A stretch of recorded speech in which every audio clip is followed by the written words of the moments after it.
So the way I like to explain your nervous system is that it is a four-way communication center. And this is extremely important to understand, especially as it relates to relationships. You must probably have heard people talk about how your nervous system is this communication between your brain and your body.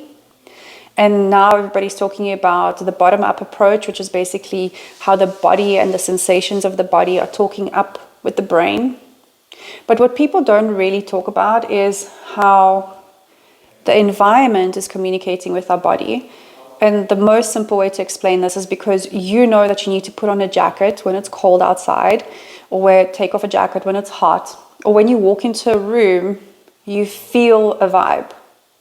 Or have you ever walked into, say, your friend's house and they were fighting, and you can feel the heaviness of their emotions, of their anger? Okay, so our nervous system is constantly picking all of this stuff up, and also our nervous system is communicating with everybody else what we are feeling. So you might have felt this as well when somebody was close to you, was withdrawn from you.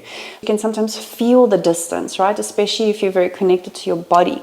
You can feel the distance, or when somebody is quite clingy, you can feel their energy all around you. So then our nervous system is picking up on so much more than just what is being said through our words. And the reason why fearful avoidants are hypervigilant, because they grew up in chaos. You know, it's very difficult to predict what's going to happen in an environment when perhaps your mom has a mental issue, or one or both of the caretakers are addicted or alcoholic, or are ill and emotionally volatile. Therefore, fearful avoidants have developed this extra sensory perception. They have really highly attuned their nervous system to pick up on environmental cues, on a person's facial expressions. So when they are with you, you will see that they're extremely, extremely present. They generally look you dead in the eyes, and they will seem like they're looking right into your soul. And they generally are very good with picking up people's emotions, because their nervous system is scanning for danger all the time. And this is what they have learned in childhood, because their environment was so unpredictable. It's not like a securely attached child, right? When they grew up and they like kind of had a routine, not only like a bath time routine, but the way the parents were towards them was quite stable. Yes, maybe mom got frustrated now and then, but then she regulated herself, she regulated the baby again, and then they all came back to parasympathetic nervous system, which is just rest and digest, which is just like this happy state where we can socially engage. But with people who had extremely chaotic, erratic backgrounds, they are constantly on edge. Fearful avoidants really love people. They love to be around people. They have a lot of positive associations, especially with friends, because most fearful avoidants had really difficult childhoods. So they've learned to make friends as their family. So they love social interaction, but it can also exhaust them because they are so present with everybody. And the presence is there as a way to try to keep themselves safe.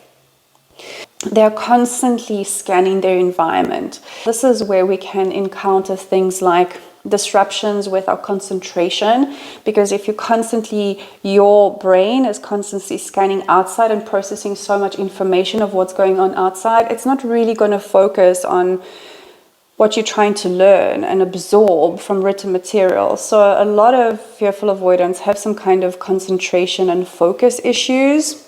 Often they say they feel like they have ADD. Also have issues with like digestion, because again, we are not in that parasympathetic nervous system. A lot of blood and energy is not going to the digestive system, it's going to the limbs. So the nervous system thinks this is not the time to just chill and digest your food. This is the time to be active and run away from a predator. So what we can do with this is train ourselves to feel safe in the moment. I had to train myself that in this moment I am safe. I did subconscious mind reprogramming on this, nervous system reprogramming, and I will do another video where I will give a few tools that actually work, because before I did this relationship coaching, I was a yoga teacher for 15 years. I'm still a yoga teacher. And I know that certain things, like just doing yoga, it doesn't work. Just doing breathing doesn't work. I did a year of pranayama every single morning without a miss. And yes, it helped, but it didn't regulate my nervous system. So I will give you a few tools in those videos that really do regulate your nervous system. Thank you so much for joining, and I'm sending you big love.